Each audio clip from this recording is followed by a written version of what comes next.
quando eu comecei, bom, se eu for levar mesmo em consideração, eu comecei a fazer locução muito cedinho ainda, era menino, era garoto. Eu devia ter uns 10 anos de idade, 8 a 10 anos. Tinha um irmão na igreja que ele veio do norte com a família, veio com as crianças. Tinha uma esposa e 2 filhinhos pequenos. Ele tinha um gravador. Ele sempre levava esse gravador para a igreja. Eu me lembro que depois do culto, do sábado de manhã, ele ia lá para casa, conversava com meu pai, a família toda conversava, almoçava com a gente. E eu gravava no gravador dele alguns versículos da Bíblia. Começava a gravar versículos da Bíblia, Salmos, Provérbios. E eu gravava e depois ouvia a minha voz no gravador. Eu gostava de fazer isso. E foi assim que eu fiquei tomando gosto por gravar a voz, né? Eu não tinha voz de locutor, mas a interpretação era uma coisa muito interessante. Eu lia de uma maneira diferente. Eu me lembro que uma vez na escola, a professora de português sempre gostava que eu lesse os textos. Ela pedia para eu ler porque eu lia em voz alta na sala de aula e ficava muito interessante. Teve uma vez, foi na década de 80 ainda, na comemoração da Semana da Independência, em 7 de setembro, e a diretora da escola, estávamos todos em forma, né, em fila para entrar para a sala de aula.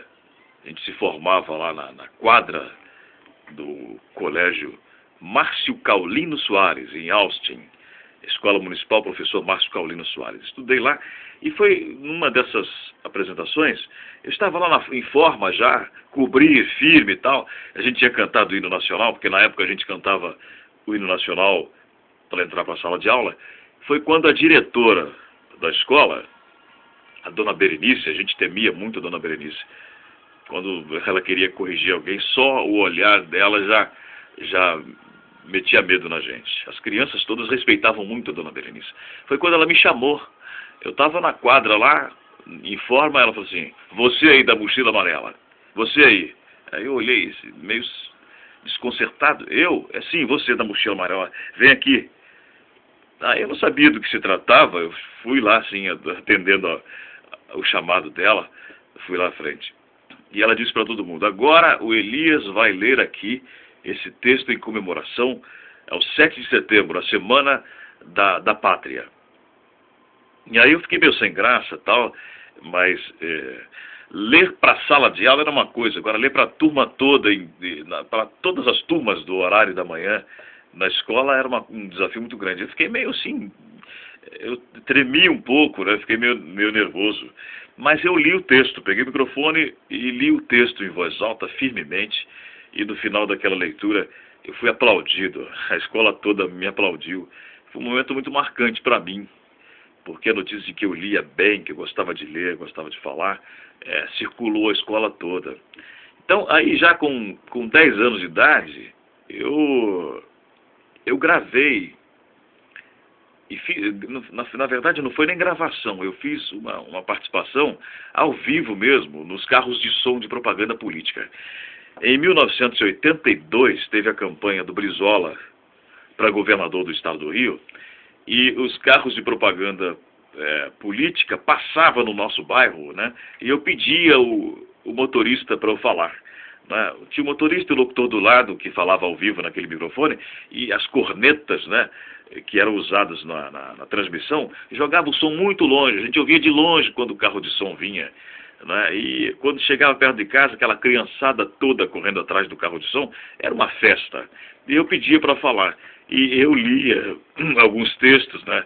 E falei, fiz alguma propaganda para o Brizola, para a campanha para governador em 1982. E assim a gente foi indo, aí a coisa foi crescendo, né? Essa vontade foi se aguçando cada vez mais.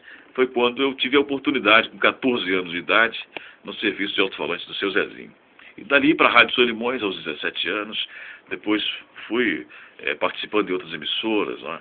E hoje estou na Rede Novo Tempo de Rádio, fazendo esse trabalho no jornalismo. Mas é uma carreira, a gente não para, né? É coisa que a gente gosta, que está no sangue da gente. Tá no sangue da gente, né? Eu não me consigo ver fazendo outra coisa, não consigo me ver fazendo outra coisa a não ser rádio. Já fiz outras coisas também, faço, tenho boa vontade e desenvoltura para outras coisas também, para outras áreas, mas rádio está no sangue da gente. E às vezes eu fico muito pensativo quando eu ouço alguém dizer que entrou no rádio por acaso, ou que nunca pensou estar no rádio, ou que faz rádio por hobby. Eu acho assim, tem gente que tem na veia, né, essa vontade de fazer, que corre atrás, que vai atrás, e outros conseguem com muita facilidade de outras maneiras.